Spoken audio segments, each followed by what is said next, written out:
Hello and welcome back to episode number 11 of today's Perspectives Live. Subject of this episode is the evolution of digital banking, and I want to welcome our guest Urs Bolt, product manager at TI&M and one of our influencers. Hello, Shahad. Great to be on the show. Hello, Urs. Thanks for taking the time.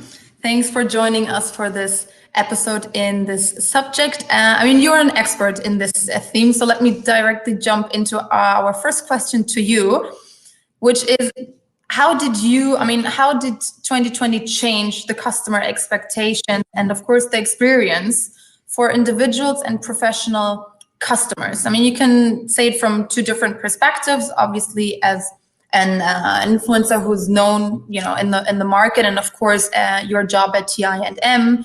What is different in 2021, and how do you believe this will probably develop? Yeah, I believe, of course, a pandemic is something which almost no one expected, with the exception of the analysts in the official departments, because it's the most probable event happening with the biggest impact. So it was in Switzerland, UK, Germany, wherever you look at this forecast analyst pandemics, it was in the making, and now it hit badly, and businesses were taken by surprise in organizations. So obviously at first it was just a lockdown, and people had to sort of relate to the means they had, like everyone uses or used already Skype, Zoom, businesses, etc., MS Teams. So it started to have to communicate remote. And of course, everyone hoped that by the summer, everything will be gone, right? And then, of course, those banks which were already in the process of digitally transform their business and their service delivery, they had an advantage because they might already be able to, they have been able to onboard customers, do account openings in a digital way, purely digital. But many businesses and especially also in the banks, they were not ready for this. So we look at retail, we look at wealth managers, where you have usually an extended KYC for the onboarding, which is done by traditional means. And then the summer came, was a bit of a relief for some, others not. New lockdown, now in the wave 3. So everyone obviously realized now going into 21, you cannot wait until this is over, because whatever the reasons are, we're having all these measures in place, and how effective they are, fact is, there's no going back to the old normal. Like the new normal is now a reality, and you have to deal with it. So if you haven't started yet to digitalize onboarding or service delivery, etc., then you have to implement now. Yeah. So well, in terms of what you just said now, this is really what you truly believe. There's no going back to the old normal. There's no going back to what we've known before COVID. But obviously there's a lot of things changing now. What do you think within those developments and within looking into the future and not going back to the normal, what do you think are the most burning issues within that development for FinService in 2021? Yeah, so one thing is the environment where the financial services providers are in. So obviously we have the banks, traditional banks, which cannot serve the clients the way they do. Then you have the fintechs, and you have big tech. They basically driven by smartphone. They're all running on the smartphone from the end user perspective, right? So they have a huge advantage in this, but they might have the trust issue, as we saw that onboarding with traditional banks actually was rather increasing. So now the question is, how can banks, traditional banks and financial service providers benefit from the technology which is already used by fintechs in basic banking services, or also in wealth management, also called wealth techs. So I think that's a challenge for the traditional banks, is that they don't have the digital mindset. Mm-hmm. Or only pockets of digital mindset. So it's not really the technological challenge. We already knew that before COVID came and hit. It's one big challenge, our cultural mindset. I know many people because I'm also educating, I'm also lecturing people who are eager in their mid-career stage or younger, also late career stage, but it needs to go through the whole organization. So cultural digital transformation, which it at large is mostly a cultural challenge. And of course, then you need the skill set to make it happen, right? But the people who have still decades ahead in their career path, they know they have to educate themselves. So that's one of the challenges you have. Another challenge is obviously coming also from the tech side, as we see there are billions and billions of dollars going into fintechs. So there's a flood of money going into fintechs, VC money, and you have now like 115 or so, one count this morning, of unicorns alone in the fintech space. Now everyone understands that in most markets, especially in the developed markets like we are in the Western world, um, there's not room enough for all of those. But as long as they get money and the valuations go into the billions and consolidations come and they combine forces, that will be even, it could be even a bigger threat for the incumbent banks. I think that's the reason why some leading banks are now proactively collaborating with fintechs, integrating them, like you see the Google Plex or the new Google Pay working together with Citi to allow customers the onboarding via Google front end, and others actually fight in a different way. Just remember what Jamie Dimon said a few days ago, right? He sees the biggest fear is by these fintechs playing on a different playground by screen scraping, etc., taking data away. I think that might be also a precursor that some regulation will come into place in the States, maybe in other places. So that's another challenge for the incumbent banks.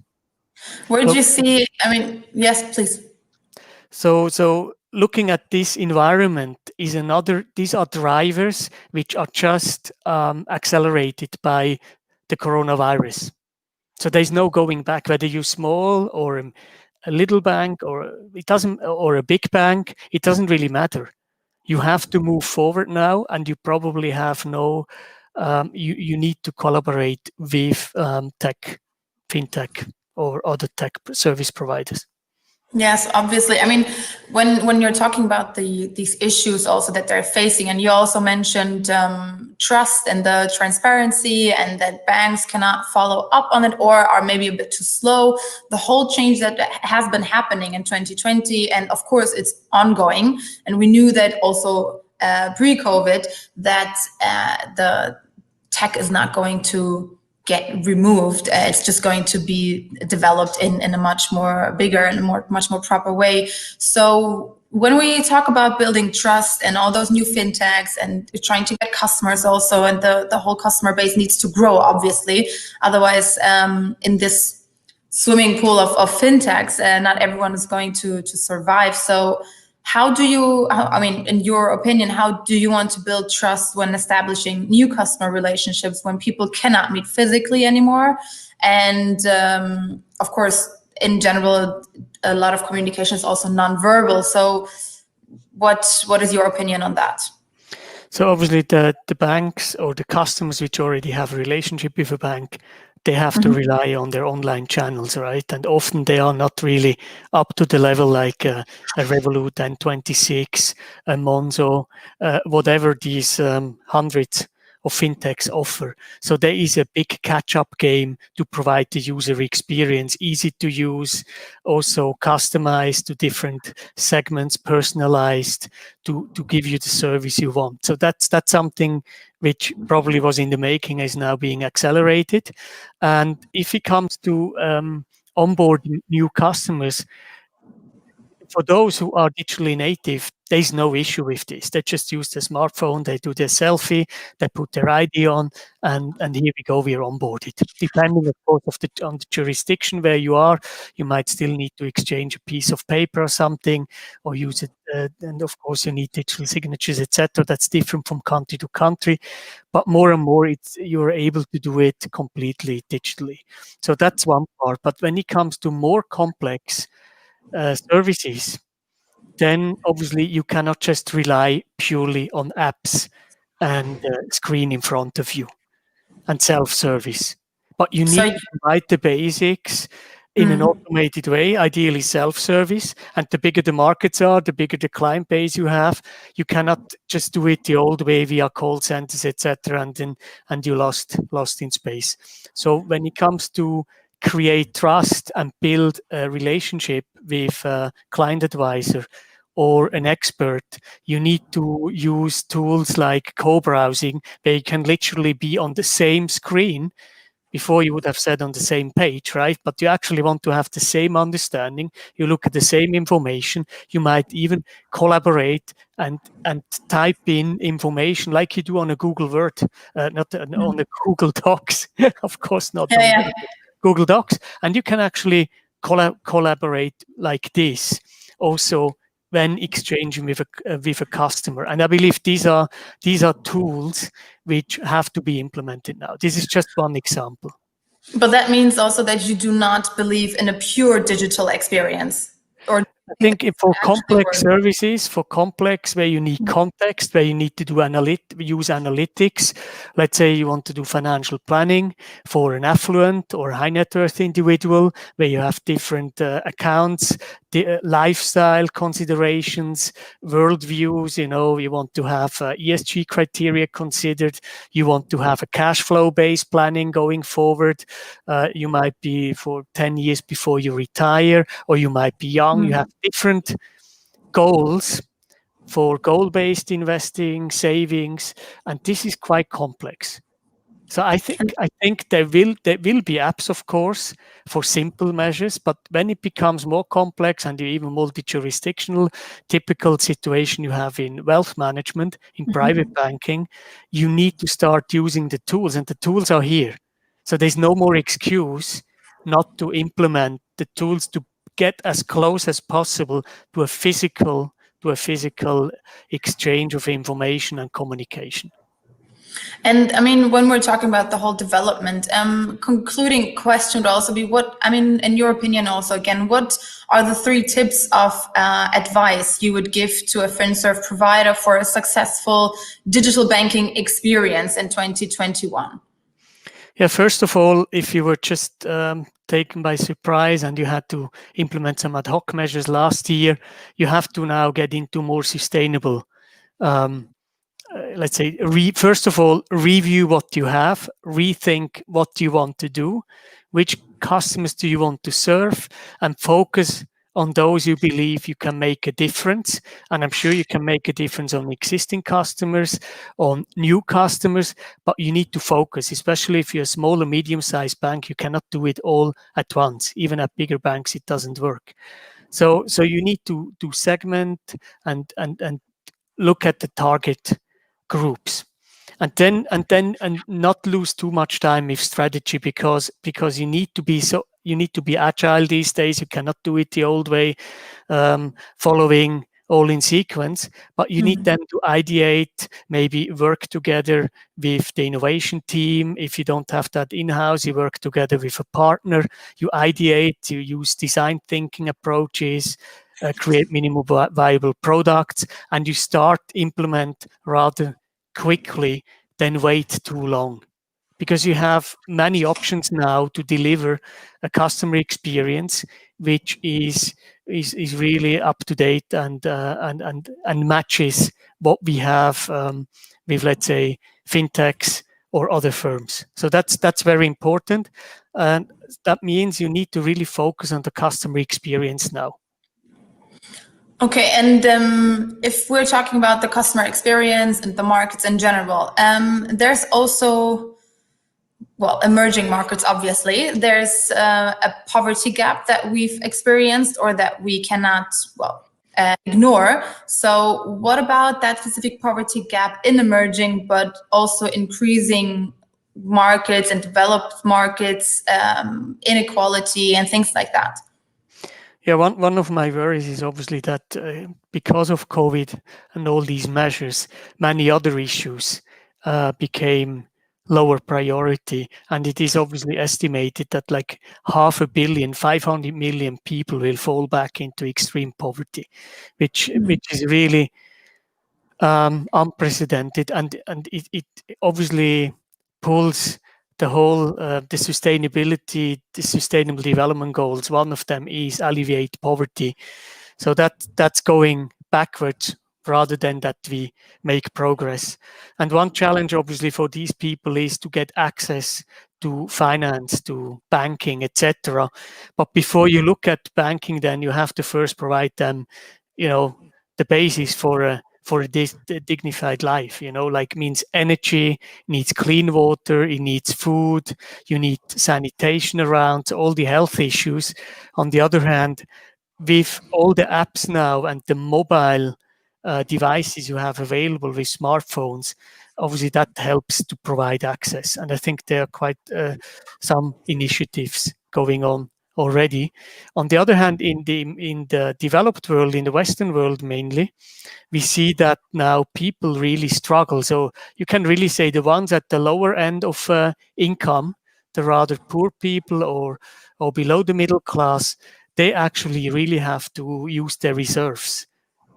They don't, if they don't have a job, they have no income, and if they have to wait for emergency help, they simply have even less than for retirement later, if they could even think about this.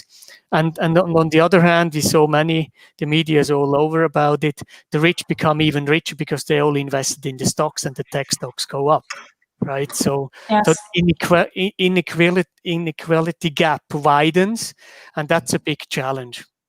And the longer we go and continue with all these lockdown measures, etc., and keeping people away from work, the wider it becomes. And the question is, how much can you actually fund via public finance, right, from the states and governments, etc.? So this is a big worry I see. Where do you want, specifically talking about your examples now here, where do you want 2020 to move us in general? Yeah, I think what do you want to see, let's say? First of all, digital transformation is accelerated. So I would expect that every bank now has a plan or is working on a plan to create a proper digital transformation strategy around how to serve your customers, how to deliver the services before you did internally and you did via traditional channels, to replace that with digital processes, etc. So that's like almost like the basics, but then you need to think beyond. If you want to grow, you cannot do it alone anymore, whether you're a small or a big bank. And one example I mentioned, Google with Citi, but then there's also Apple having other strategies with Goldman Sachs, with the credit card, etc.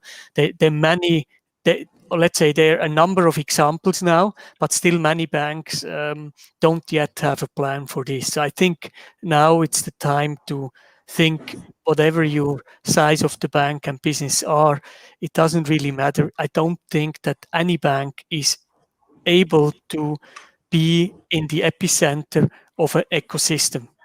I think the times are gone because you don't have the scale, you don't have the customer touch points. You need to be there where the customers are, because I'm always on Google, right? So Google knows what I'm doing. So they have a huge advantage in terms of data-driven intelligence and provide you with what you want to see. Sometimes I get a lot if I don't want to see, but I know Google quite well, working on maps, etc.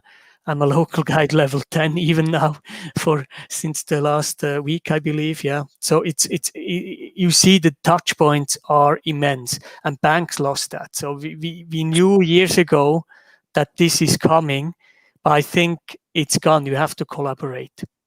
No, so of course. It will be a challenging time, mid, long term, and a pandemic or other crises.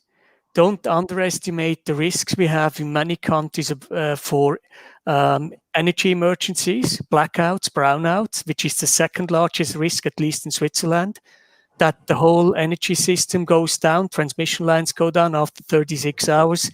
You don't have the COVID issue anymore. You have no more hospitals working because even the backup generators won't work. And you can just read enough literature about this. So we shouldn't be surprised and not talk about black swans. It's all there. We know it. And we're risking critical infrastructure to go down as well. So it's challenging. So you have to move forward, and you cannot wait until whatever old normal we had is coming back.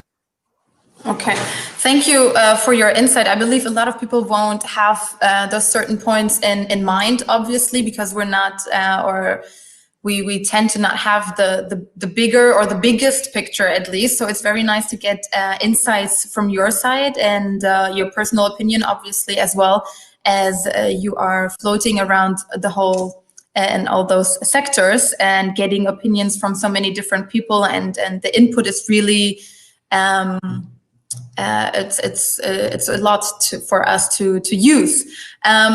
So conscious of time, thank you for joining us, and thanks for taking the chance and giving us all those insights. Hopefully we're going to see you soon in another kind of episode where we have a bit more longer time to go maybe into a bit more details. So thanks for that. Sure. Thank you, Shahad. Have a great afternoon. I'm looking forward to watch one of the sessions coming now. Thank you very much. Bye-bye.